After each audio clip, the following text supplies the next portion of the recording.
Hi, Joanne.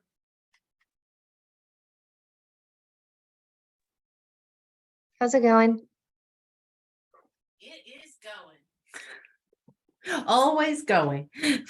You have like Veterans Day off on Friday, or because you're in a center, you just every day? Yeah, no, Dartmouth doesn't close. We only close on days that Dartmouth is closed. Oh, I see.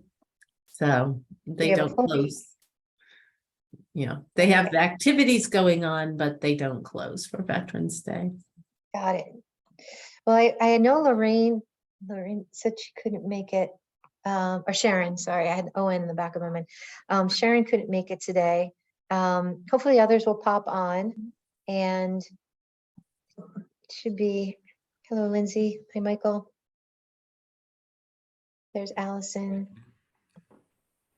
Awesome. People are hopping on. I love it.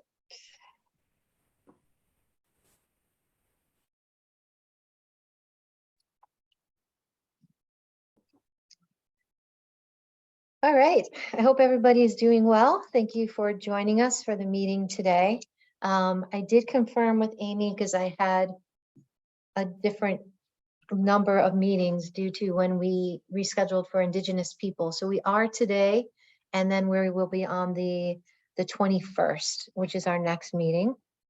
And I just hopped off of a great call with Janet McLaughlin, who is the Vermont, let me see if I get this right, AEYC director or executive director, a title that means she's overseeing it. She was great to talk with, and Amy's had nice things to say about you and your work with HR and focusing on that with workforce recruitment.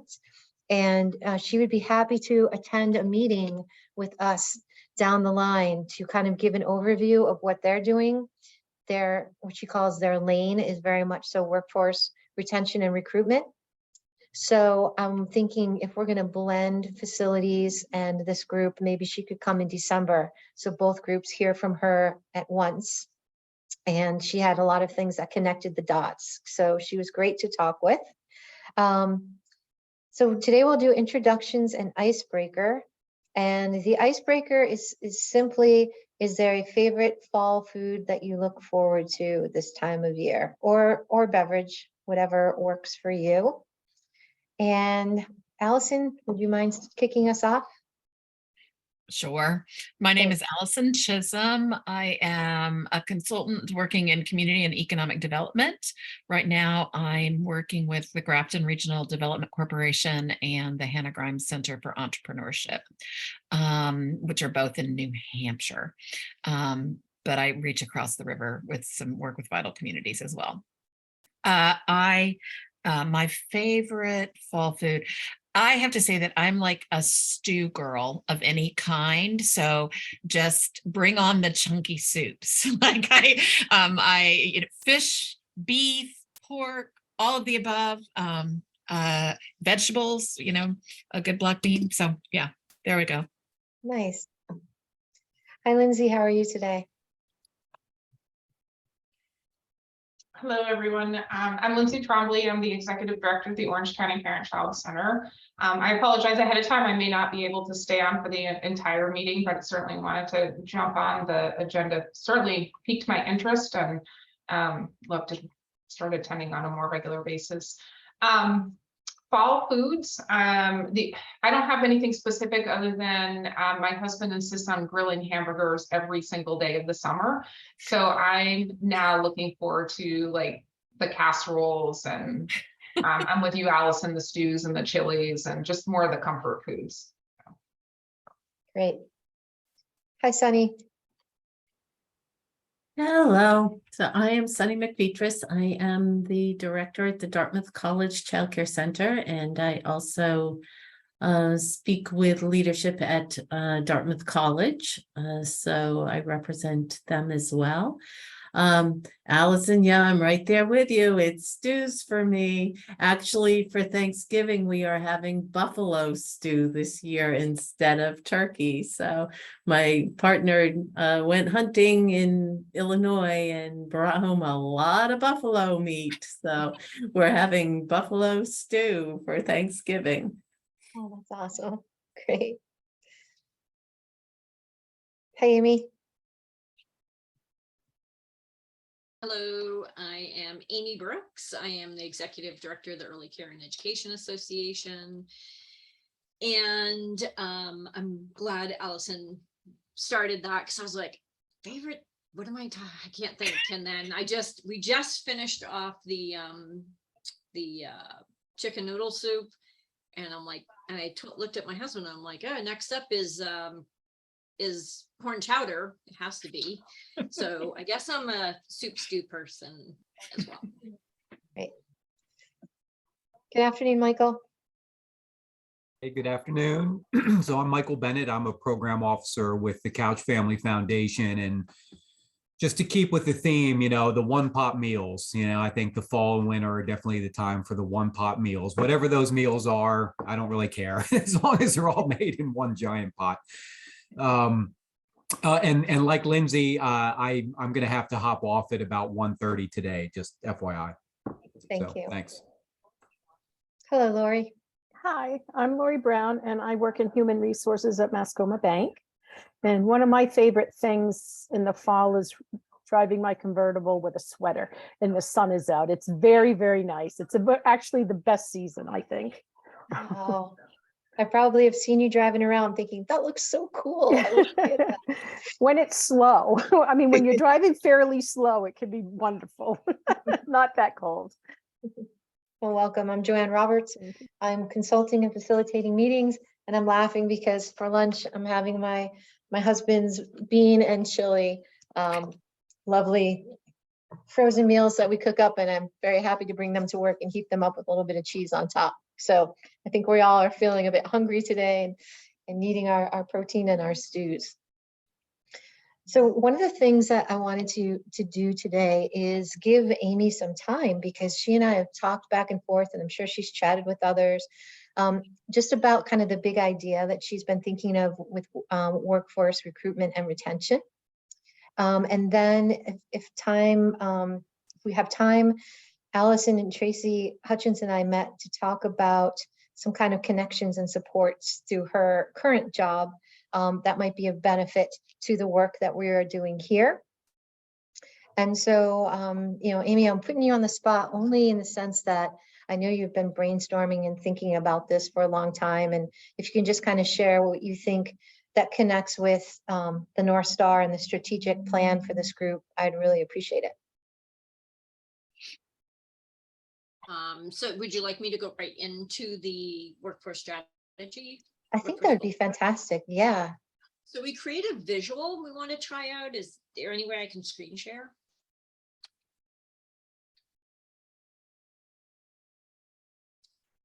Do I have that capability?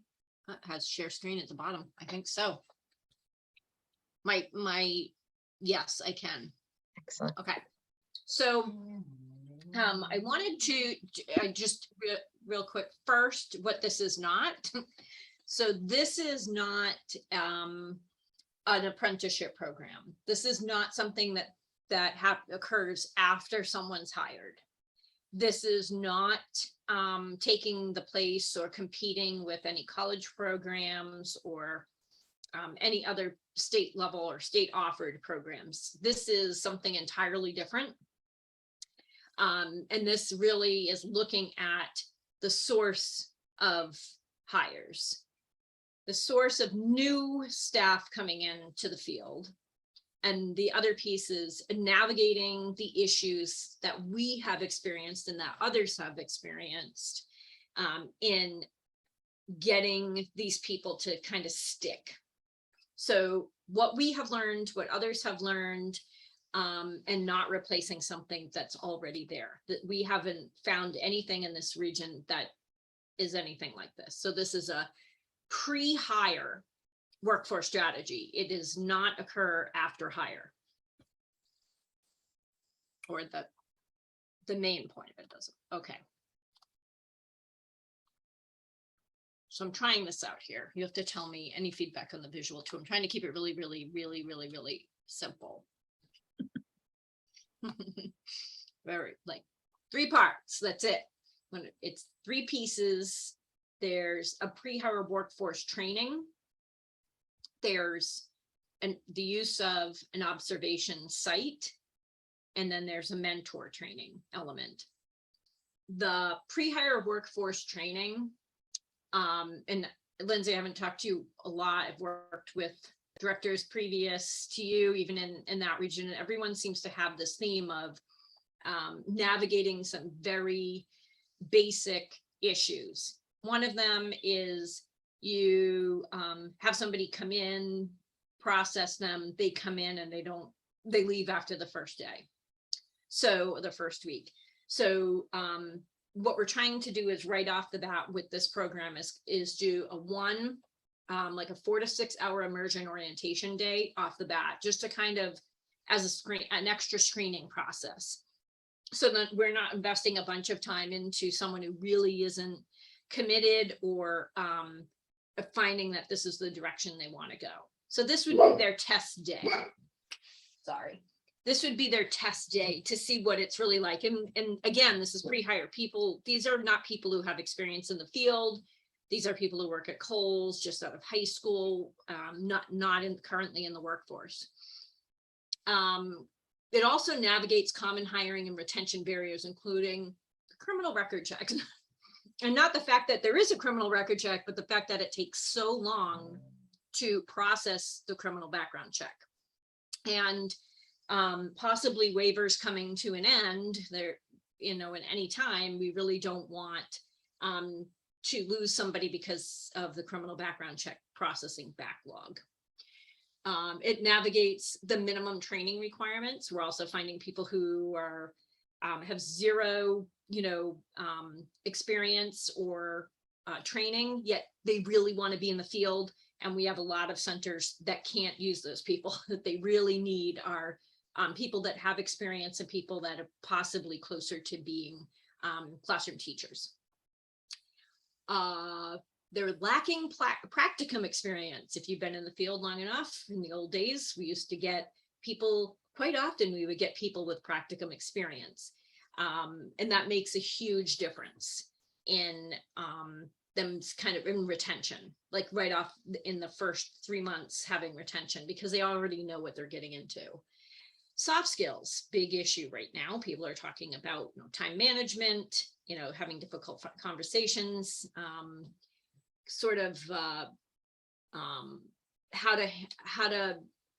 what to expect when you have a job. Where you park, park right in front of the building, you look, where the employees are parked. And then we will be working with Work United in support in navigating pre-employment and employment related concerns. So transportation, housing, anything that keeps them coming to our program. So they may struggle with, not knowing how to navigate, filling out their W-2. They may not know how to fill out a job application. They may not know how to get somewhere on time. They actually work on those things. How to, people have strategies. We all have strategies of how to get someplace on time. So that is the piece where we work with the first, with the pre-hire candidates. That program will last approximately 7 months. We will bring them in while their criminal background check is processing. There's a lot we can do with them. And having an observation site, which we're going to go to next, is kind of the key to that. So the difference is learning how to weld at in a church basement out of a book a couple nights a week, or actually going to a welding shop and really hearing it and being immersed in it and feeling like you're connected to that occupation. So we will have them on site. At this point, we're looking at having them not directly in the building necessarily. We'd like to have a little more space. So possibly a modular building, but we will have access to the facility and be able to even use virtual means to observe, so that if there's a COVID outbreak or flu, it is coming winter, that they can continue with their learning and not be impacted by that. We can also work one-on-one with the teachers and say, they may, we really need this, they're going to be working 1 day a week with us. if we could get them to observe on the playground that day, you know, with us, just kind of a guided observation of what they're seeing on the very important kind of first things, which is talking to children, working with other people, transitions, redirecting children. When you walk in your first day, you're not going to be leading a classroom, but you will be supporting a classroom teacher and what that looks like. That's why it's really important to have a high quality observation site. So we've already been working with an observation site since this past summer. They've gone through some action steps and support appreciative inquiry work. They are continuing that work, and that work will continue for another year with their programming, with their quality programming. Really, teacher interactions are the highlight of our work. Amy, in the chat, Lindsay asked, are they compensated for this work? So the pre-hire workforce training, those people that first, hopefully 4 to 6 weeks, will get their criminal background check. We're hoping, fingers crossed. They will be compensated $300 a week for going through and working with us. We'll have their CPR first aid done. We'll have their, water safety done. We'll be starting them in foundations. So they'll be working on their foundations coursework. They'll be doing those health and safety trainings. They're going to need things like that, while they're also not just book work, but also doing guided observations. And we figured $300 is worth getting out of bed for. We will also, along with the pre-employment support from Work United, we'll also be feeding them. The site we chose has a full food program, and we're going to be working with them to provide breakfast and lunch on the days that they're with us. There's a lot of research about, meeting those needs, meeting those first hour needs. Good question, Lindsay. Anything else about that piece? I guess I should say, I said that the process takes around 6 to 7 months. After we receive those criminal background checks, hopefully, and they've had some practicum experience, some practicum on-site experience, we're hoping that at some point, like within the first 2 months, they'll be ready to put in a sub pool. We're working with Lorraine at, she works with Vermont Lynx. They've opened it up to the Upper Valley in New Hampshire as well. And we'll be having these people get into the sub pool, and they will be required to sub a minimum of 1 day a week for our program. Some people, and this is all response to what we've learned. We've learned there are people out there who need 40 hours. We've learned that there are people who can only have the capacity to show up 1 or 2 days a week. So we're working within those, within that kind of time frame to make those accommodations for them. How we will choose, I was just talking to Sunny about this morning, is how we're choosing about where people are, the sub pool piece is really kind of that radius they put in. Lindsay, if you've used or are familiar with the sub pool, people know what their driving distance is and where they're willing to go. So if somebody lives in Chelsea, they may only work at Orange County or at Magic Mountain. They may not want to work anywhere else because of the drive. The ECEA is working on a contract though, where we're actually sending out a survey, Lindsay, soon, where we really need to decide on a wage that these subs will be earning to kind of keep the pool stable and accessible for everybody. So we're going to be doing that, and then also agreeing not to hire them, because that's the whole point, is that you're going to get them as subs as much as they want to work for you. They continue in our program once a week, and we address all of those kinds of skills that are keeping them, when they are hired, from sticking. So it's really important that they stay in our program. Will the center be paying them as a sub, or will yes, okay. Yeah. So how will that work? And I don't want to get bogged down with the logistics, but No. how will that work paying them if they're not an employee yet of ours? So they will be an employee of yours as a sub, but we're asking you not to put them on 40 hours, and they won't be able to attend our 1 day training day.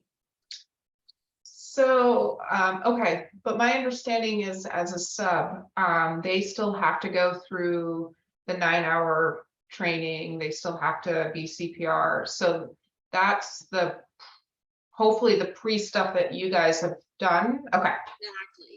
Exactly. Like the hope is that we're building that employee file folder. They have all of their requirements when they come to you done, including the criminal background check, including like the papers that they need, CPR, first aid, water safety, all of those things, building up to, you know, and in the foundations course, and then building up to having a completed file. Great. They may not be done with foundations but they'll have some practicum to balance it. But we really don't want to do is book heavy the program and leave out the human concept of why they're doing this in the first place. Mm-hmm. And that's another thing we've learned is that just going to college and taking human growth or child growth and development doesn't make them better in the classroom. That practicum experience is very valuable, especially a high quality one. So again, back to the observation site being key. The hope is to continue to build observation sites utilizing current programs throughout the Upper Valley. The reason we chose this particular site to begin with is they're central. They serve a large number of kids on scholarship, and they actually have capacity. That was some of the major factors. We have a lot of centers that are struggling right now, and this would be a big lift for them. Sunny, I saw you. Yeah. And Lindsay, I wanted to point out that this is a real by-state effort. So depending upon which state the participants are in will dictate what trainings they do, because there's different pre-service trainings that are required for each state, and the foundations that Amy is talking about is actually fundamentals. So for Vermont providers, that will be a big piece right there if they've completed fundamentals when they're ready to come to you. And all of this will be done before they're ready to go into the sub pool. Right. I don't know if we'll have fundamentals done, but they will be working on that's what they'll be doing every week, is working on fundamentals. All right, let me just click to the next piece. My dog's gonna bark. You gotta keep the dogs quiet. Yep. Let's see. Okay, so as obviously what they're not barking. Obviously what some of the key pieces to what we found for them leaving is the onboarding. That there's very little capacity in centers to work with new hires. So we are the observation site is starting. All of their lead teachers have applied for a mentor pedagogy training, which is the Vermont mentor pedagogy training with Scott Noyes. So they will actually be eligible to be those mentors for the apprenticeship program in Vermont as we build this out. So it all overlaps. This is where we kind of address the lead teacher issue, losing our lead teachers and hanging on to those classroom leads. What we want to do is we're doing our first group at the observation site. And then sometime, hopefully in the spring, we will be offering it again for sites around the Upper Valley to do the same thing. The key here is it is 12 hours of training. It is some follow-ups with Scott Noyes, and then it is ongoing kind of it's a monthly meeting, feedback from what they're experiencing, and then, to kind of target what they're going to do for the month. We want them to bring us feedback on this. That comes with a $5,000 stipend for those lead teachers. So they're being compensated and elevated and hopefully retained for another 14 months. And we're also hoping that somewhere in there, we find some future leaders that potentially may want to go into a director track and pursue an associate's degree or bachelor's degree, or go into some further training to become a director. And then we circle back around to, as we build out hubs and build out mentors, we can bring in new people. Of course, hopefully this will be revised to the point where we don't need to do as much upfront and it can be done on site. As far as where are the people, I get that question, like, how are you going to get people to do this? We're hopeful. We had 11 people apply last week through us, all different stages. I'm kind of just want to learn more to, what is the process to, I want to get started. But again, are the centers able to receive especially the centers in their region where they can drive to? Do they have the capacity to take that person on? And we want them to kind of fail really early.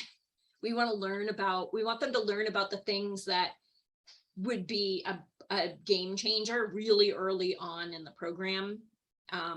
We're doing that kind of immersion orientation at the very beginning, because if they're like, I really don't like kids, but I thought this would go good with my hours because I didn't want to work nights. We're gonna know, and they're gonna know in the first 4 to 6 hours, I would think.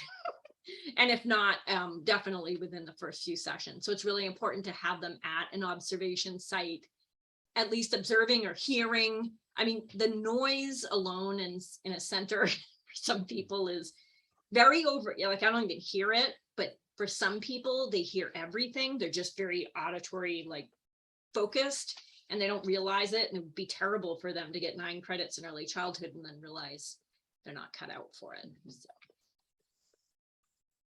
that's it. Hey, Amy, can you talk a little bit about what you see as the commitment for the pre-hires in terms of time during that first 7 months, just like on a weekly basis? Like how many hours per week for that first kind of pre-hire training would they need to commit? Working with Work United, and we're also doing this Pipeline Academy. I'm hoping that we'll know more about it, but I do know that we're not going to start at 8 hours, that we need to have, we don't want somebody not to come because they had to be there at 8 and they were 15 minutes late or whatever. So we would like to kind of get that first group in, see for like 4 to 6 hours, talk to them about getting here for 8 o'clock, what their process is to get here for 8 o'clock. I was hoping for a 6 to 7 hour day. Every day? So 5 days a week? No, 1 day a week. 1 day a week. Okay. Yeah, that's okay. We're looking at like Wednesdays because we've like some of the people we have interested work at retail or they work evenings, and Wednesdays is one of those days where it's slower in retail. Slow. Yeah. Yeah. And the other thing is when we offer them available to substitute, we can give long weekends or Monday, Tuesday, Thursday, Fridays to the centers and give their staff some time off, which is what we're really trying to do as well. Yeah, it may be that they do, in order to get it, they have to complete 2 online courses on Pro Solutions or something like that. They have to work 2 hours for that. It may be, and it also may be broken up because we have to cover first aid, CPR and those types of things. But we do want to kind of get them used to getting up, getting dressed, coming in, we'll feed them for a while. So they'll have at least 1 day a week. They don't have to bring a lunch and transition them slowly. I'm hoping to get some more information from this Pipeline Academy work we're listening into with JVS in Boston, who has done a lot of this work. And they're being compensated $300 for this, up to 8 hours probably worth of work. So that should be incentive to push people who are interested, to actually give it a try. I'm really excited by this, Amy. I think it's a really thoughtful design, and I know how many pieces it requires to put it together, and I know all the little building blocks you've tried to even get to this place. So congratulations. I know how, like, this is a in the midst of all of the, crisis, this is a strategy that I think could have a really long-term impact and is really thoughtfully designed, and I'm excited by it. I also am excited by how thoughtfully you're integrating the Work United sort of knowledge and all of that, because I do think people assume that there is a, I don't know, it's in the water how to be a worker, right? And it's not. I mean, it is a learned set of skills that you either acquire through observation in your family of origin and in, a stair-stepped approach, or you don't. And if you don't, that's not really reflection on you. That's just a sort of like gap in your skill development that somebody needs to take on and address. And it's nice to have them take it on under the guise of you. I have a couple of questions in that regard, though. I mean, one is, I believe in the fail early concept of it, and I really don't even think of it as failure. I mean, I think it's actually a success. Like, this is a sort of career try-on strategy. So I'm wondering about if part of this is them acknowledging, like, this isn't for me and just opting out. Have you thought about what happens when they think it's for them? But the mentor teacher and the observation is sort of feeding back that maybe it's not. Is there going to be a kind of periodic reckoning, or is your goal to kind of let that be their own decision making? Yeah, so that's a great question. This isn't, in my mind, a pass fail. This is, and I know in this is just like in any other teaching, you have personality that comes with it, and it takes training to evolve as a teacher. I mean, I was a tyrant when I started teaching. I just want to control all the time. And I had great mentor teachers who, I mean, safety wise, my class was safe. I taught in public schools, and I had great mentors. But it wasn't really as child friendly as it should have been. And my mentor teachers were the ones who brought me through that process. And it takes years, it takes time. So my hope is, if straight up they aren't, this is not something they want to do, and we can challenge them with that. But if they decide that they really want to go through with that, then I would say you need to continue with a mentor teacher and building mentor teachers. And part of the mentor teacher training, mentor pedagogy training, is exactly that's having those difficult conversations, and then reminding centers that they should have a 90-day probationary period, but not without a mentor. Like, they need to give them feedback. They can't, the first day they get them or they have a difficulty with them shouldn't be the day they fire them. They need to be, unless it's a serious critical issue, but if it's their personality or their style, I always think that, Lillian Katz has these stages of teacher development, and that first stage is survival. And a lot of that is where the control piece comes out. And then you have the people who are just opposite, who don't speak up. They have no classroom management skills. They have no self-confidence. And that is all part of the process. So it's a really good question. Thank you, Allison and Frost.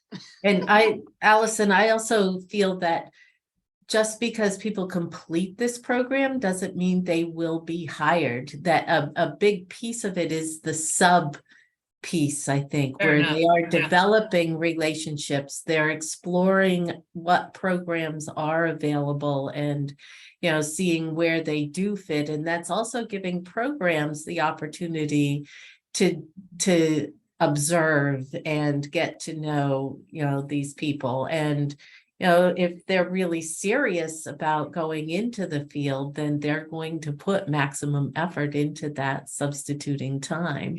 Although that's Um, also an interesting learned skill. The idea that, that's a relationship to be cultivated, and no, you're not being a pest, like being excited about it. And so like, that's one of those interesting like job skills that we go, well, of course, because we've employed people and we're like nothing, but it's like, no, that's a different, it's a different skill set. So this is so relational, but I think you're right. Like, I mean, it will take care of itself in a certain way. Like there will be feedback. Let me put it that way. There will be feedback, right? There'll be feedback.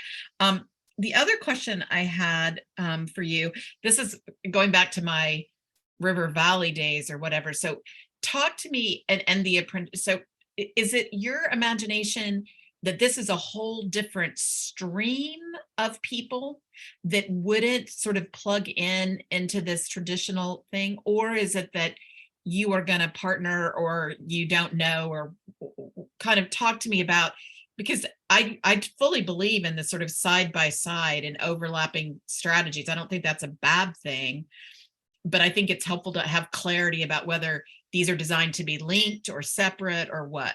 Yeah. So actually, when I was building, I was thinking, they could choose to do foundations, fundamentals, or they could choose to take child growth and development. The only kind of thing that gets me about putting them on a college track without knowing and having support is we don't have that. We don't know. So I've had staff before that, through the New Hampshire EAP program or whatever, they go into they take a couple courses and they never finish them. And I don't know until the end. And they told me everything was fine. So we don't want to be saying, okay, you did your coursework, everything's good. So if somebody comes in, and no matter what our programs are, CDA or whatever, and they are college track bound, we support them in being college track bound. If they wanted to do them simultaneously, that's fine too. But this is more for those. So we did a couple iterations. We did career launcher. We did like an experience, like a career experience program. We found that some people can commit full, like they can't do any time unless it's full time. And then we found some people that they couldn't do full time. They needed to come into it slowly. And then we've learned from the JVS work in Boston that they actually did a program called ghost busting, and they paid people that ghosted them to find out why they ghosted them. And like 90% of them had personal issues. It was, I still really want this job, but I realized that I've got to get my son up at 5:30 to get him to my mom's, and then get on the train, and then find, walk 14 blocks to get, and I'll never get there by 7:30. So, and then on Thursdays, my daughter has dance, and then I just committed to something every other Tuesday, and it was just like too much to navigate, and they just gave up. So we want to navigate all those things with them. We want to help them. If they really want to do this, we want to help navigate all of those road signs, whatever it comes up to be. Yeah, that's kind of, and build a relationship with them. So while they're going through this, if something comes up, they're confident in coming back and not just disappearing. We're hoping to have, like as we're talking, like a physical space, and we've been working with Work United and Prue, and like have their name on a hook, like they have their own hook and their own like locker or space. They have a coffee machine, they have their own cup, they have to come back and get it.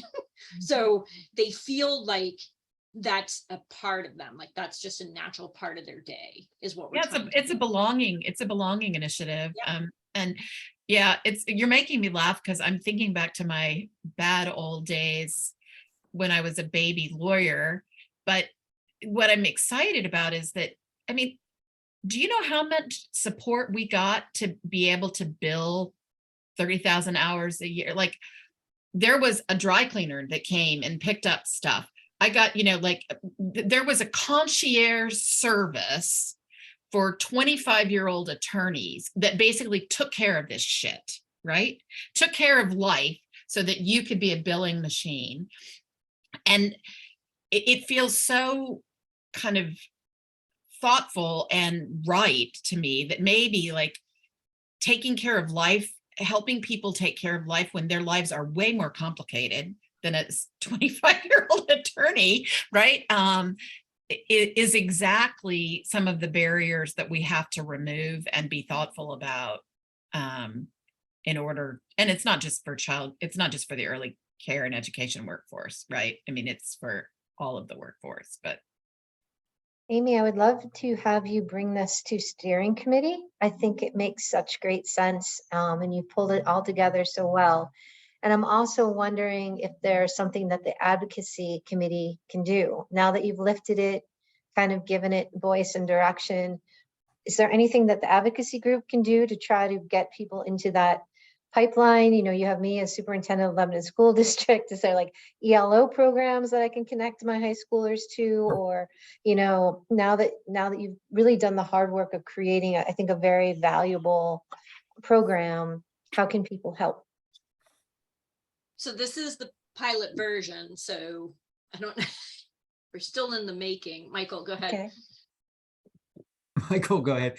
I think there's room for a lot of policy work that can support these kinds of initiatives. I do think we need to be careful because this isn't a pilot phase.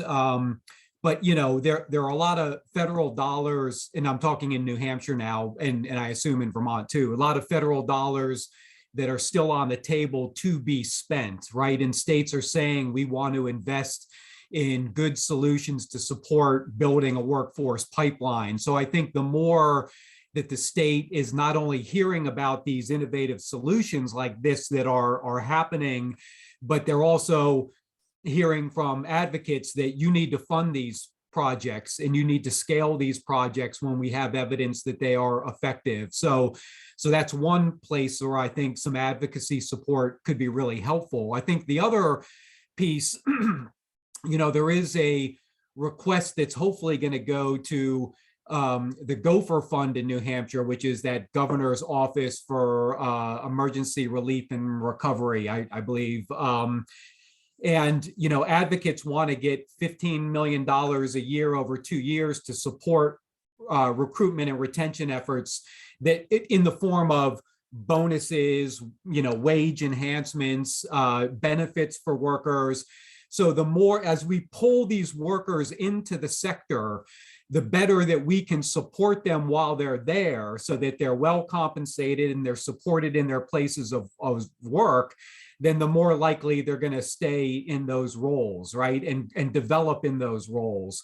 So the more we can talk about compensation and building compensation, I mean, I think that's going to be one of those incentives, to your point, Allison, that's going to move certain workers into pursuing higher education. I mean, if we actually have real wage increases as people get their associates, get their bachelors, then there's going to be more incentives for workers to do that. Those incentives don't really currently exist at the moment. So anyway, just a couple ideas. Where my worry is, though, if we're pulling, just for example, if we're pulling someone from retail, the reality is, what are they making in retail right now?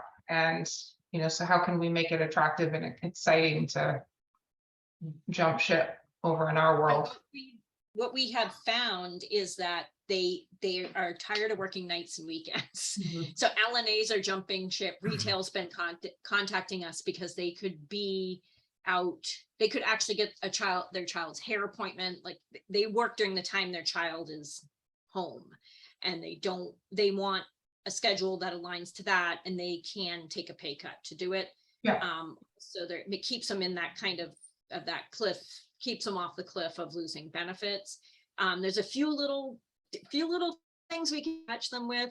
We would love to be able to catch them with workforce culture. I guess one of the other things that I'm thinking of is, as far as retention goes, and that a friend of mine who works for a large insurance agency, she's trying to retire and they will not let her retire.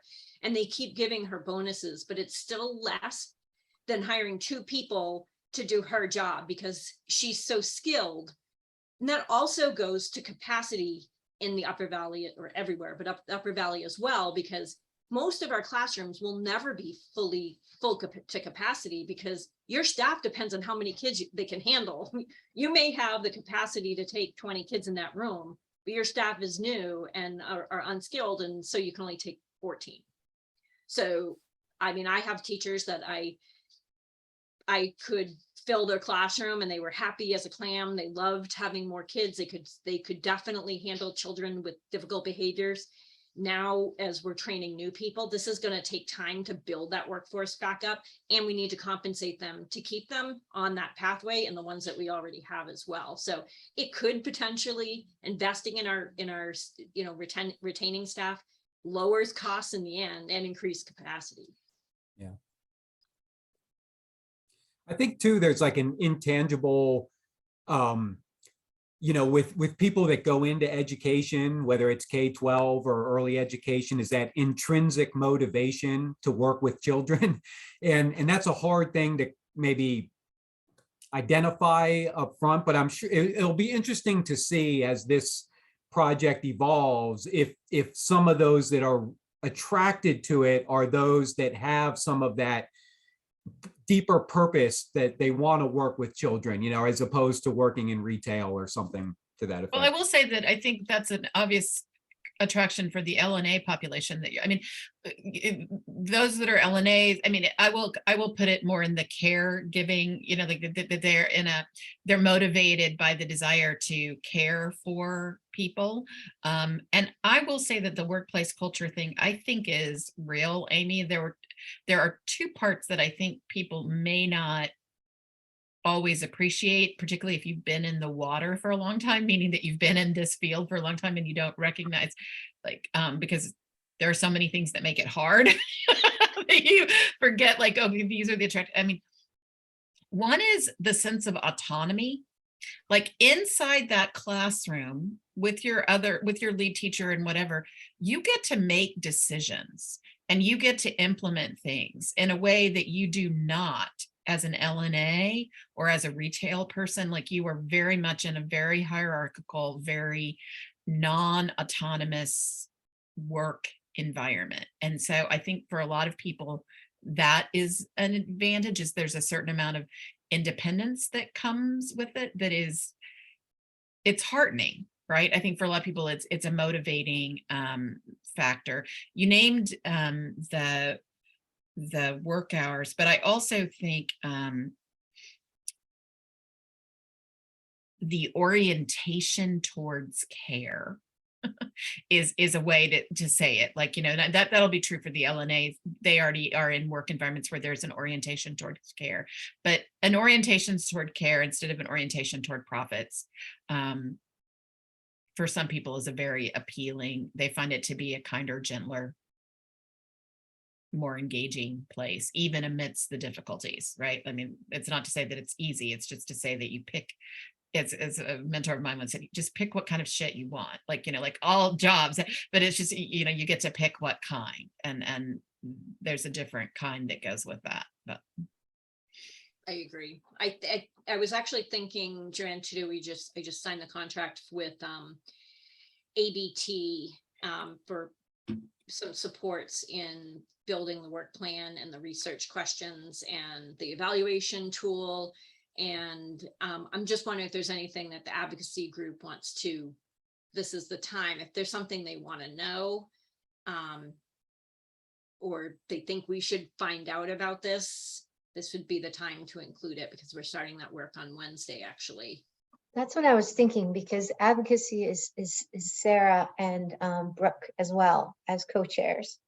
So kind of by bringing it to steering, you're getting the whole perspective. And then I think we have to be very clear with advocacy to explain exactly what you're looking for, because then they'll circle and be like, how best to help.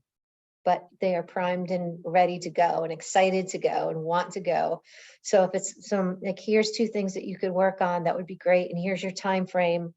And here are some things to kick it off. The couple pagers I shared with you and Emily and others that has the data background about wages comparisons and all of that. advocacy could pick up on some of that data, and those people who love that kind of work could just go for it and kind of create information to share and who to contact and things like that. So I think it would be helpful to know what you would need to advocate for it, if that makes sense. And then people can just go, ah, I love this idea. I'll take this bullet and I'll do it. I was also thinking to prep for the RFP. I'm not privy to what the questions are going to be or the scaling rubric, but I know in the past it's been the more partners, or you have to like cover these particular, you need to cover partners. The ECEA cannot really apply it for it alone. We're going to need to have a steering committee that is diverse in the community. So that's probably, that'll be extra points toward, well, I'm assuming it'll be similar to like PDG dollars and things like that. I haven't seen it, but it just What RFP? What RFP are you referring to? The RFI. I'm hoping no, it's the RFP for the ARPA-D money. The Oh, whole yeah, 2.5 million for the Yep. workforce.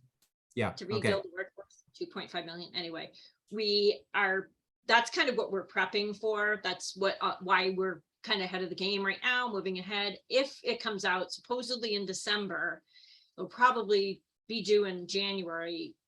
In the past, they've wanted to show that your steering committee had, or your planning committee had multiple representations on it, you know, they like different departments. It'd be great to have a hospital or two on there, or community members and things like that.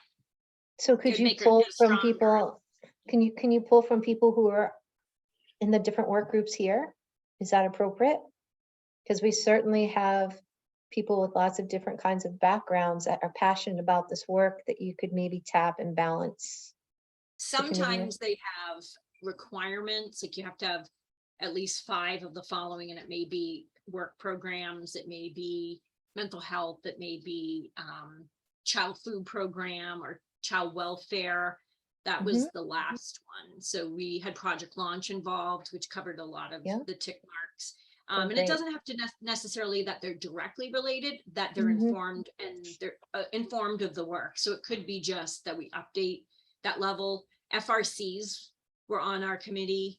So with the family resource centers kind of ticked a lot of boxes. So our application was very strong. And if I'm there's also any way I wondering- can help- Go ahead, Allison. I was gonna say, if there's any way I can help with that. Also, when you mention names, you know, the Public Health Network might have people, then you're gonna be at the round table. So maybe if you can get Alice on the side and say, hey, because when I talked with her, they definitely see the intersection of the work, which I think is the most important thing with this kind of collective impact model. And, you know, they were wanting to help after this with circling back around in January or so. How can they assist with the week in April? They can put some activities and events together. And I'm wondering if this is something they could help with too. I was just thinking about it from a different point of view. I mean, you're talking about the steering committee, which is an important part, you know, the leadership of the project, but I'm also thinking about the letters of support that can sometimes add points as well. And I'm thinking about, I don't know, but I'm assuming that some of the connects that we've made, you know, so like a letter of support for Mascoma, Lori, a letter of support, for, you know, from employers in the region about, you know, the vitalness of this and all of that kind of stuff. I think that I think the steering committee could help mobilize a lot of those letters of support when you sort of optimize for the points, right? So like, there's no reason to use the political and social capital to get them unless they're going to help in the application process, but you'll know that once the FOIA or whatever comes out, right? And we also talked about lifting it. So the advocacy committee would actually draft the letter so that people are signing off on a letter rather than having to create their own, because time is of the essence. So the advocacy committee could kind of create the draft and have people sign on, which is faster and easier for other folks than who's going to write this letter. Everyone wants to sign off, but who has the time to do it? So that was something we talked about, advocacy committee. And this is why the structure is such that the steering committee kind of hears the big umbrella, and the work groups let advocacy know where to advocate and give them the direction and the guidance to go. And so this group might not be creating the letter, but advocacy could take the data from this group and create the letter. So that's kind of like the cog in the wheel kind of design of the work that we're doing going forward. I am cognizant of time. I know some people need to leave at 1:30, so I wondered, specific to what Amy shared today, are there any questions on that? It made a lot of sense to me, and I thought the visual was great, and I'm excited to see that going forward. Allison, did you want to talk a little bit about any connections that you've made so far with? I can. I was just going to offer one more thing really quickly. I went back to our North Star, and it's this idea of elevating strategies. And I think one of the things that shouldn't be lost, and this overlaps with what I'm going to present in just a minute, is that, Amy, you were really careful to name that this is filling a gap. Like, this is not duplicative work. This is novel work, and it's filling a gap in a system that is so strained. We can't afford duplicative work. And it's an innovative one based on what I'll call grounded research, not just, kind of numerical data. And so I feel like one of our jobs could be about elevating this strategy. And I don't know if, it's once you are ready to unveil it, but I feel like we should be talking it up. Like when we report out what work this group has done, and is part of our thing is to cheerlead what's happening in our region that fills a gap, that can be eventually scalable, et cetera, et cetera, et cetera, right? And that's one of the ways that I feel like we elevate the strategy. And I just don't want us to lose track that that's part of our job. It's for you to signal when that time is, but I think that needs to be kind of in our regular talking points. That's terrific too, because Allison, I'll just send you a note to connect with Sara Kay, because she's going to be presenting to corporate council. And even though the whole concept might not be ready for flight, the idea of what you just said, Allison, connected to this work would be great. So I'm glad you brought that up. That's great timing for that. I Cool. think, Great. my That's only exciting. thing about that is I really would love to be able to tap some Vermont dollars, because we're going, we're building relationships and, poising ourselves in position to apply for some Vermont dollars, but we need to support, in New Hampshire dollars. So we need to try to get Vermont involved as well. And maybe after we have our first kind of pilot piece done. But if they hear about it, I definitely think you ask a lot of groups in New Hampshire, they've already heard about this, but in Vermont, we don't have that kind of depth yet. So just on, maybe targeting. Would that be your connection with Janet to push it out? Because she was talking about federal funding coming down this pipeline in Vermont, legislative dollars. She was just mentioning that before this meeting. There's more PDG money, available. It has not been awarded. Only half of the seats, I think, are getting PDG funds this round. What does PDG stand for, Amy? School development grant, but it's zero. It's birth to 8. It's not just for preschool. Got it. Oh, I see is a chat question. Oh, Lori. Great. So I'm happy to share what I've got, but I'm also happy to say if most people need to sign off at 1:30, I don't think there's urgency around this. And I will say, the other thing that I've got actually aligns much better if we merge the groups, because what I've got is talking about business support, technical assistance and capital access and those kinds of things, which has been bouncing back and forth between the programs and models group and the workforce development group, because we've sent workforce development has centered it in the idea that if we can capture operational efficiencies and make business improvements, then you can pay a higher wage. So that has the positive impact on workforce.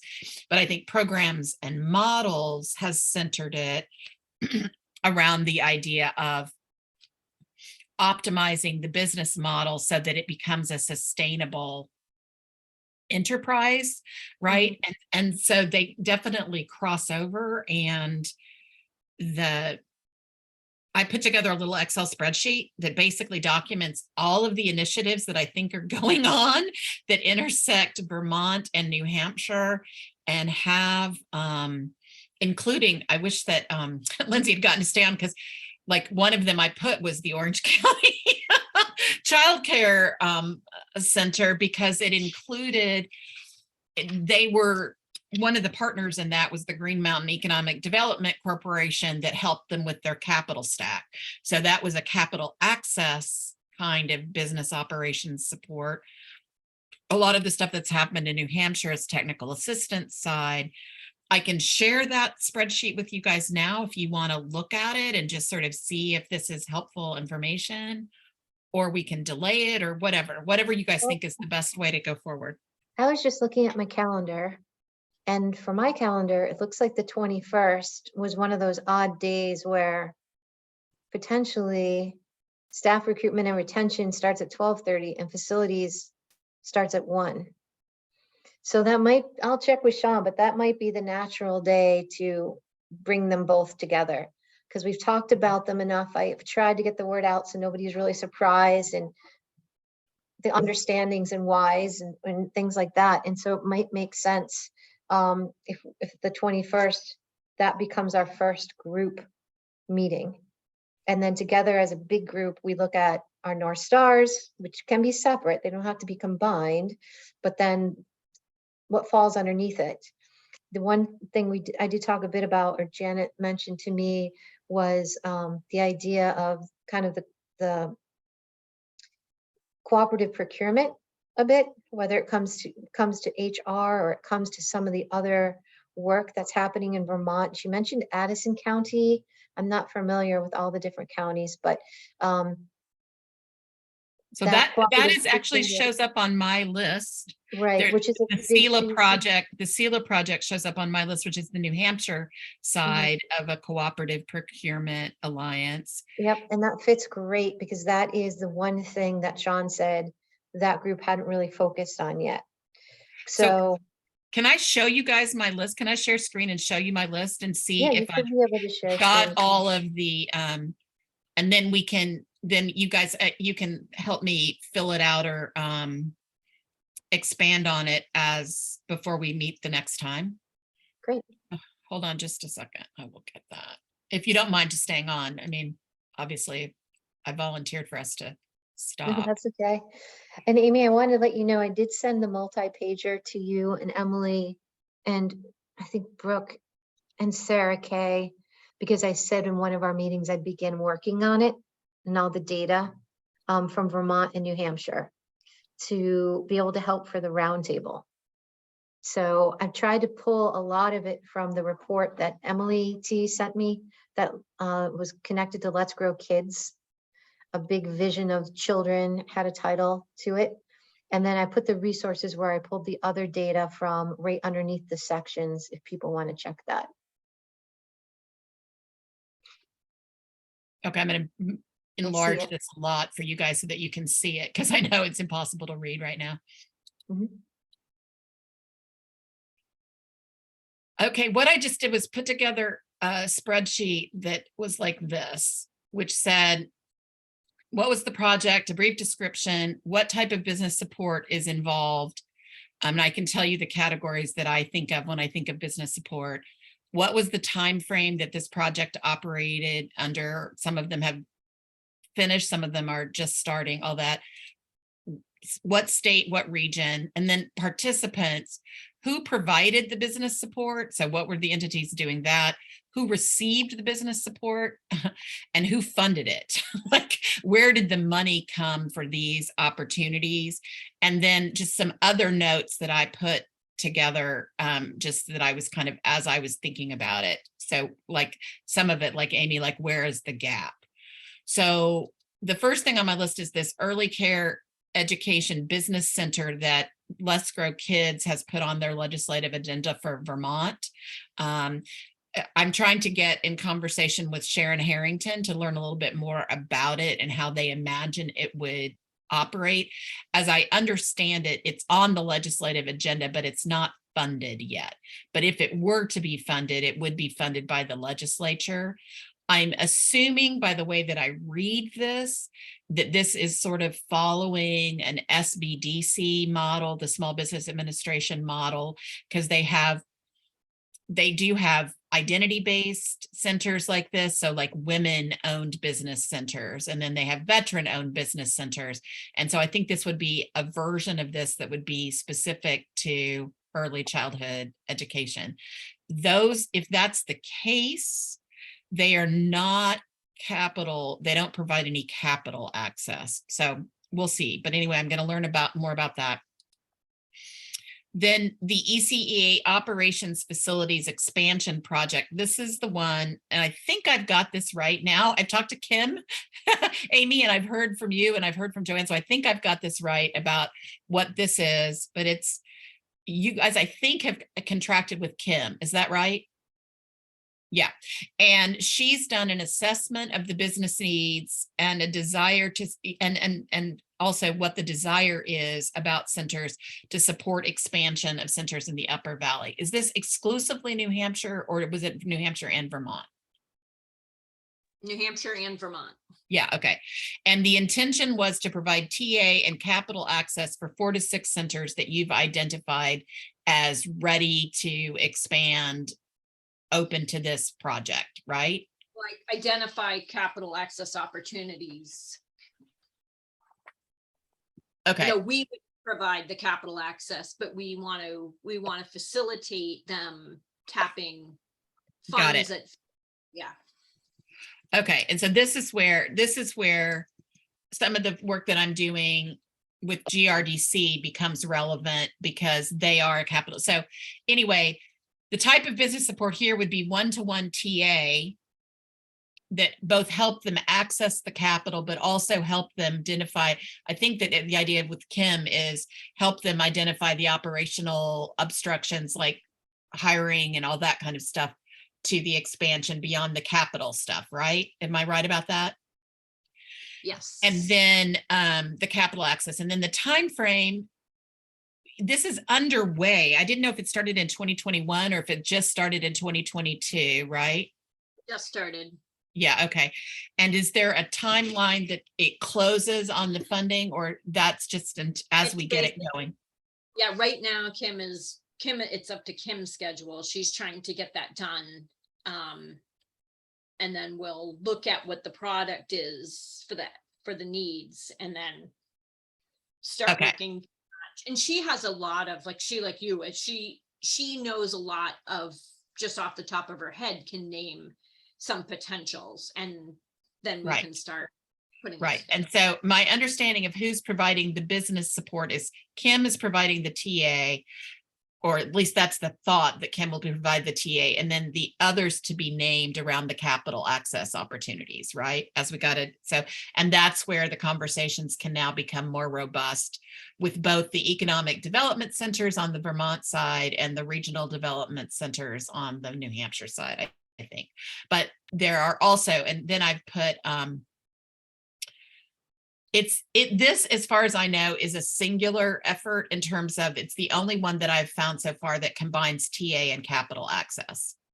All the rest of them have been either capital access oriented or TA oriented, but not a both and, which could be really attractive, I think. The other possibility is the New Hampshire border regions. The what? Oh, the NBRC. Yeah. Okay.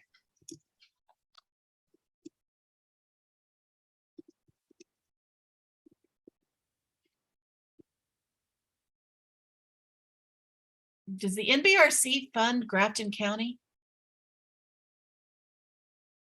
Yes. I think, yeah, it started I heard of a couple in Grafton and I was like, wait a minute, I didn't know that they went Right, that because far. they used to be exclusively the rural, so it was like, it would be Sullivan, but it wouldn't be Grafton, but it would be Coas and so anyway, that's good to know. And so, okay. Then, okay. I just know that they Then went the- further south than I thought. I can't remember, it might have been Sullivan, but I do know that there's potential in our region for that. That's great. That's great.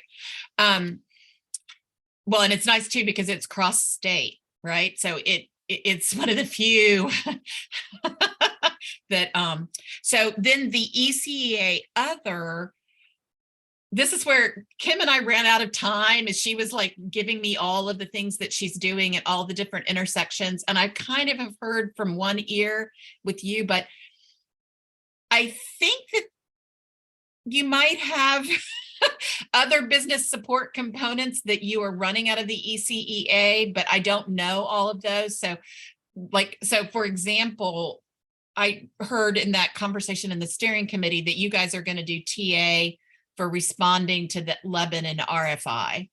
But that would be a kind of TA that the entrepreneur support centers are used to providing, right? And so that would be, there might be other ways to either support that work that you're doing or fund it or bring in others to do it. Maybe a warm handoff to, we're finding some hesitation. So if they came to the ECEA, if they had already had a relationship with the ECEA, they could connect with us and then we could warm hand them off to somebody. Yeah, I think which that's a might- great idea. Or there's nothing wrong. I mean, we partner all the time with a subject matter expert, which would be the ECEA, right? And a business like applicate, so there would be no reason not to, if there's capacity by the ECEA. So anyway, I think that this is primarily taking the one-to-one TA. I don't think you're doing a lot of group TA in this, but this might be a place where there could be some group TA, but I think it's one-to-one because it's a response to a grant and right, or a response to a funding opportunity. Yes, so that we also have an HR consultant that the Oh. providers have access to. Okay, Not a lot, they don't have unlimited, but they do have access to, and then depending on the need, we had in the past, we have supported providers who had a need to tap Kim Vada. okay. That if they were in crisis, a center Okay. in crisis.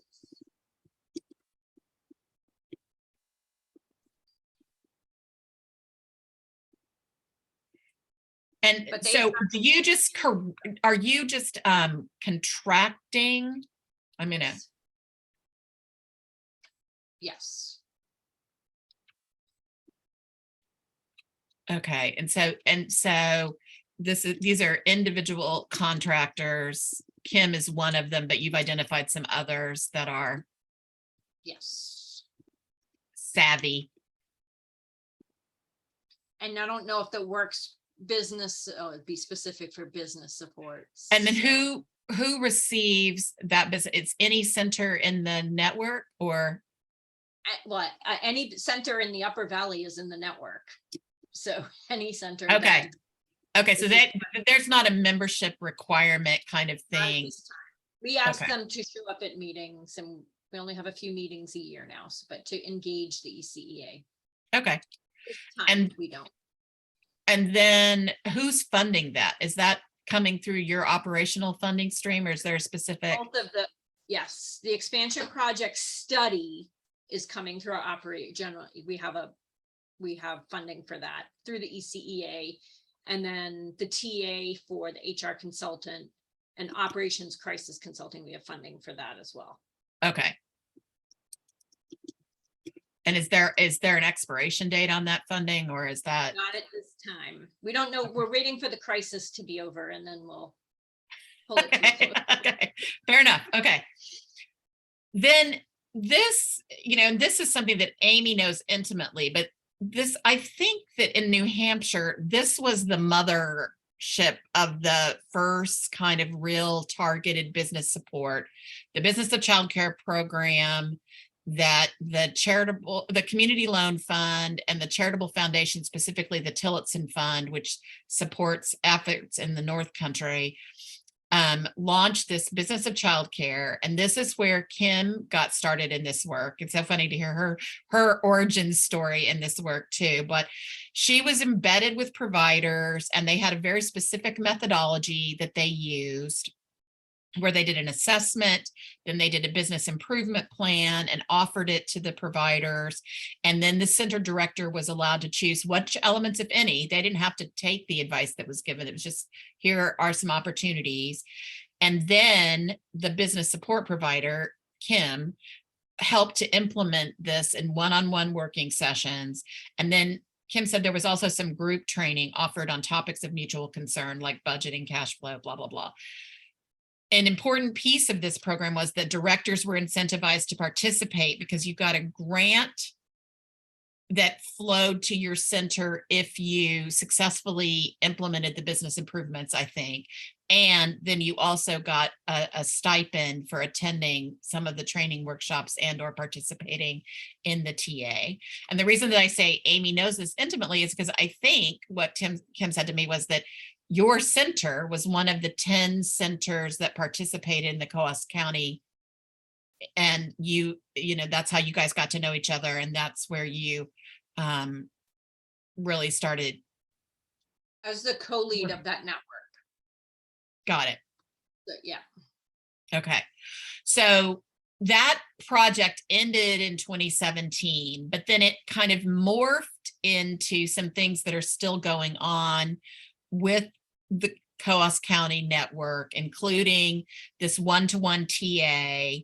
And that is, it's similar to the model that you're describing, Amy. I don't know who's funding it, but the idea is that if you are a member of this directors network, you may access the TA. It's available free to you, but the network is paying Kim, who is the provider. Kim says that she estimates about half of the network takes advantage, and that she averages 10 to 20 hours per center per year.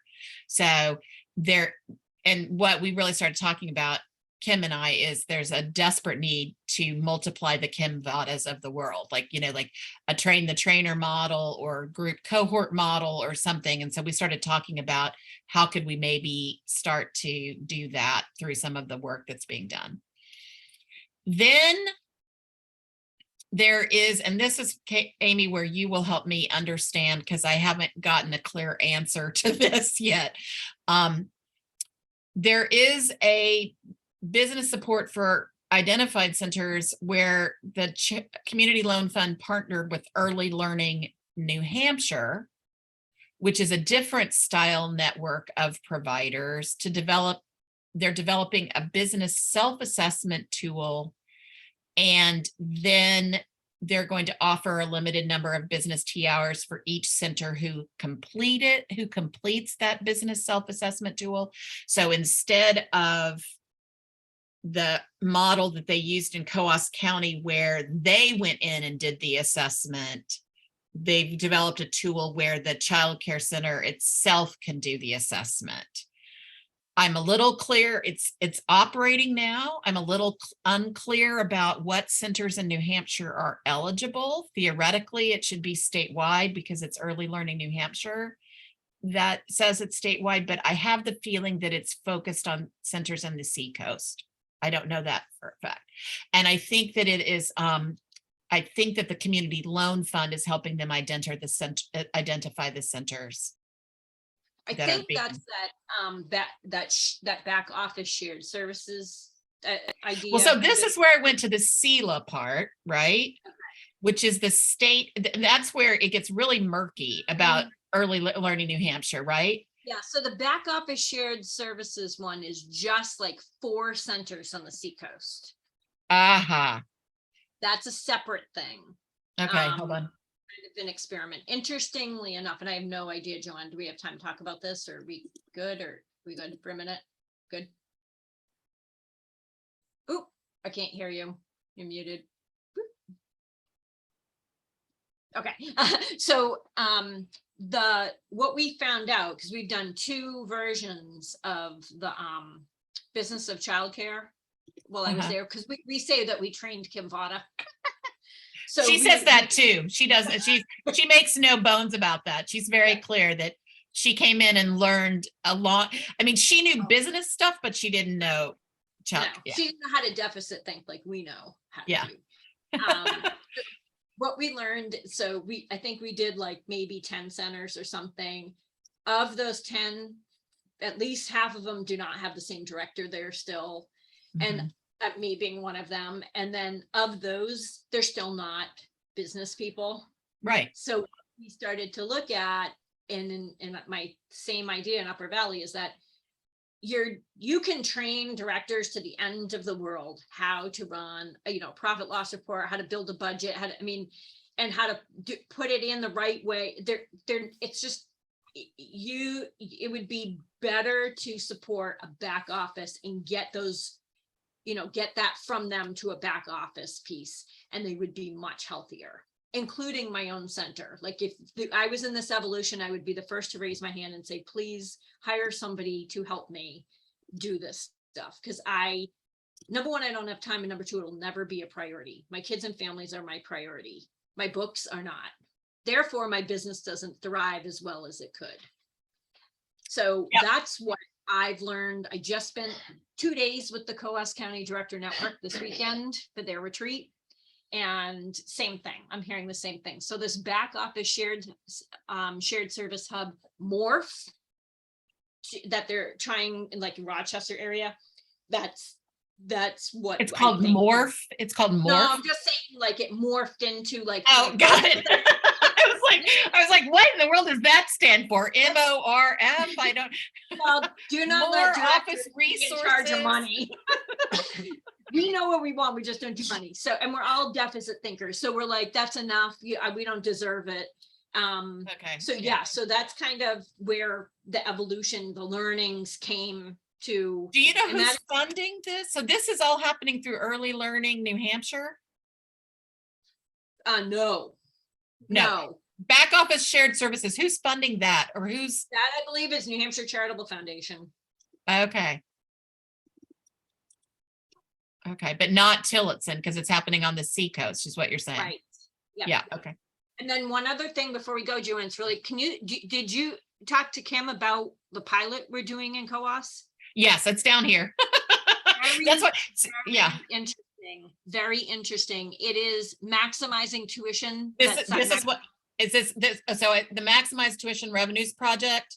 Yes. Maximize their revenues by maximizing received in scholarships, fee support, and you have to have. And you. Okay, the so what private- they're gonna do is they've chosen two centers have volunteered, they're working with them, all right, is they're Right. gonna go in, they're gonna up the tuition rates. So Right. the rate to be to pay their staff. Then the funder is going to fund the gap for Right. 2 years. While they collect data from parents, every parent, they're gonna require them, you either apply for tuition assistance from the state, because a lot of them aren't doing it. You either apply or you pay the difference. Because we need to capture their data. They're gonna apply, we're gonna capture their data. Those that didn't get approved before because they never applied, there's a source of revenue. Kim Vada thinks we're leaving over 40 grand on the table because what they're doing is they're charging less than what the state charges. So I'm keeping my tuition low so that Allison can afford to pay it. Right. Of course. And then, Yeah. and then Joanne gets the benefit or Joanne's, applies for tuition assistance. Right. And I read 100% of that. So she doesn't have to pay anything because you probably can't afford it. So what they're doing is they're bringing the prices up where they should be, paying the staff where they should be.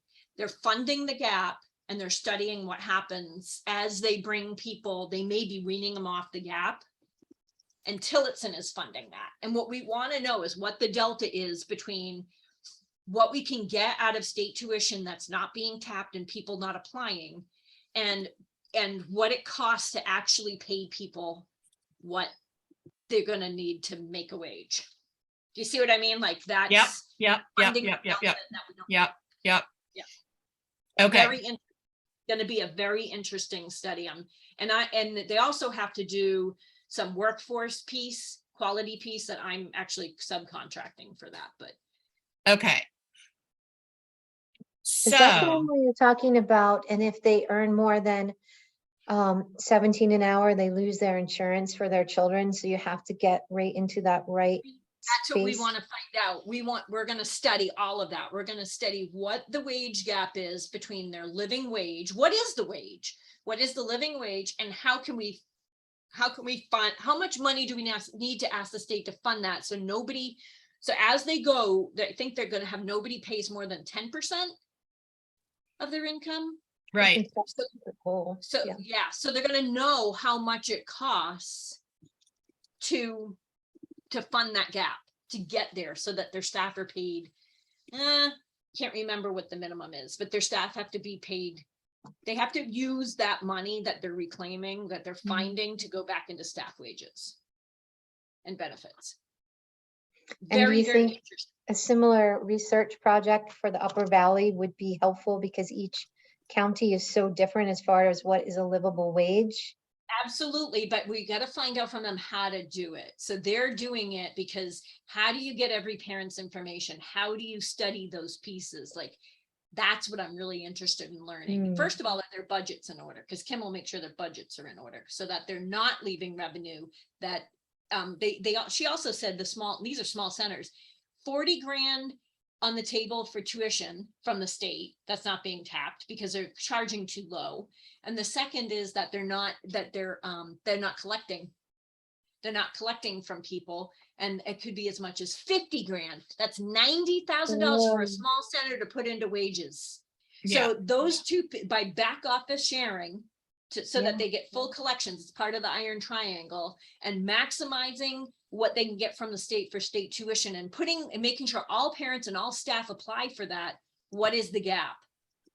What is the gap to get to that wage, and what wage can we get them to with that money, and what wage should they be at before they lose benefits? Because God knows everybody in Coos County is probably on some sort of, if they have children, they probably have CHIP. Yeah. Mhm. That is Okay. great. Yeah. Very So interesting. that's and this is one of the things that Kim and I talked about too, was sort of Vermont is taking the put all of our eggs in one basket approach, because they're a much more centralized kind of top down, and that works beautifully in a lot of different ways. We see the coherence of their policy and stuff like that. New Hampshire is taking a million different approach, and there's value in that too. So I feel like to some extent the Upper Valley is in this really nice sweet spot where we get to see some of all of it playing out, and our question is just, can we capitalize on it? So to your point, Joanne, one of the things that I think would be helpful for the steering committee after the joint committees have looked at it is like, which of these pilots that isn't going on in the Upper Valley would we like to bring, or do we have a different version? Or should we wait until the pilot runs out and then pick up when they want to scale? Do you know what I'm saying? Like, so there are choices that we could make here. The other thing that I will so the CELA thing, or CELA, I don't know what they call it, but the State Education Learning Alliance, this is the Early Learning New Hampshire. This is about the economy, shared services and economy of scale model for the members, right?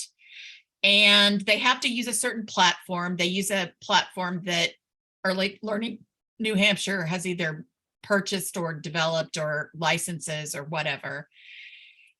And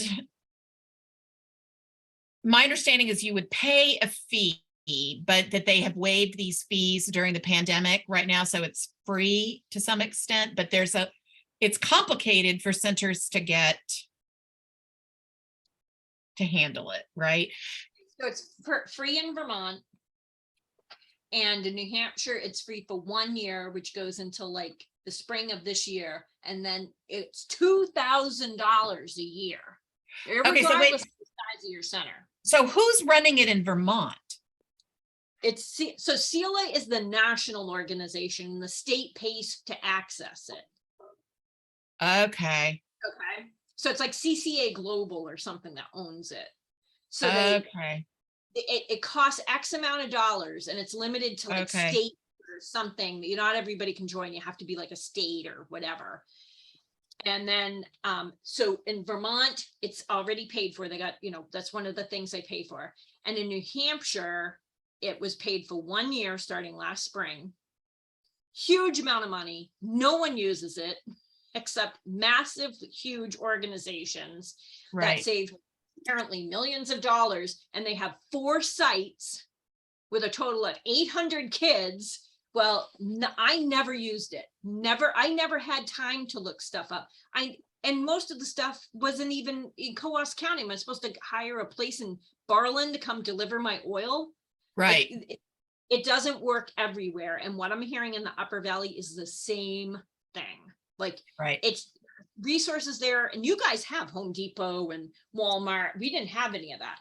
They're like, number one, they don't have time to grant write, just FYI. They are not accessing grants because they don't have time. Right. That would come before this. They do not have time to access this and use the tool, especially for $2,000 a year. Right. Now, maybe a monster like Dartmouth Hitchcock Medical Center, they may have somebody who just sits in the office and says, oh, I want to save 15 cents on a roll of toilet paper. They can go in the website and look it up. These centers are not using this. Well, that's Not where, again, this is where this comes into play, where if you had shared services, where you had a purchasing agent. If we had a shared back office hub in Upper Valley region, They and they could probably make this worthwhile. Yeah. exactly. So And they go. That's they're what, doing- I think they're that's like, what came "Hey." up out of the symposium. Yeah, and that's what came up out of the symposium. That became one of the big conversations before I began. And that's where procurement of services ended up falling under facilities and project models, was heading right in this direction, which is why I wanted to blend the two groups, because it's very much so at this point coming together. It's, it's kind of like these two rivers that are coming together. That makes a lot of sense. Allison, I want to thank you for putting this together. Just having a visual and then hearing your conversations, I've learned a lot. I thought today was a great meeting. Amy, once again, thanks for presenting, and Allison, thanks for your background work and just having the conversation. I will check with Sean and see where we land in November as far as having a combined meeting. And then it'll probably be the meeting after that I'd ask Janet to, because the first meeting is just so many people coming in at once. I kind of want to land it first and then have her come and do her conversation. And believe it or not, we'd be heading into December. Then it's kind of winter break time, and then we'll be hitting the ground running in January. So, And then the one little one we didn't look at was the Monadnock Region Childcare Initiative that is just getting underway. And I'm about to go to some initial meetings around that. It's gotten very muddy, exactly because it's a fair bit of money. And of course, it's gotten very muddy. Like, everybody wants a piece of that money. So it's gotten muddy where business support falls in that hierarchy of need. A big chunk of it is going to go to Keene State for workforce development. So that does align to the workforce side of this, but maybe not to the business support side of it. So anyway, and then the other one is this Orange County Center initiative that Lindsay is the, ED for, but this idea of capital access, because what I wanted to do was look for all of the examples where there had been business support in the near time that we could either borrow or use. So that's what I did. that's great. And I spoke with Damien, who is one of the people who was a large part of that Orange County group. He can't come to every meeting, but offered to come to some meetings. And he's the one I mentioned that could potentially share some ideas with Sean about what he's learned about their Orange County concept. I have to hop off because I was supposed to be at 2 o'clock. Okay. But the conversation was so juicy here. I wanted to keep it going. Thank you. I hope you have a great afternoon. You too. Take Bye, care. you guys. Bye.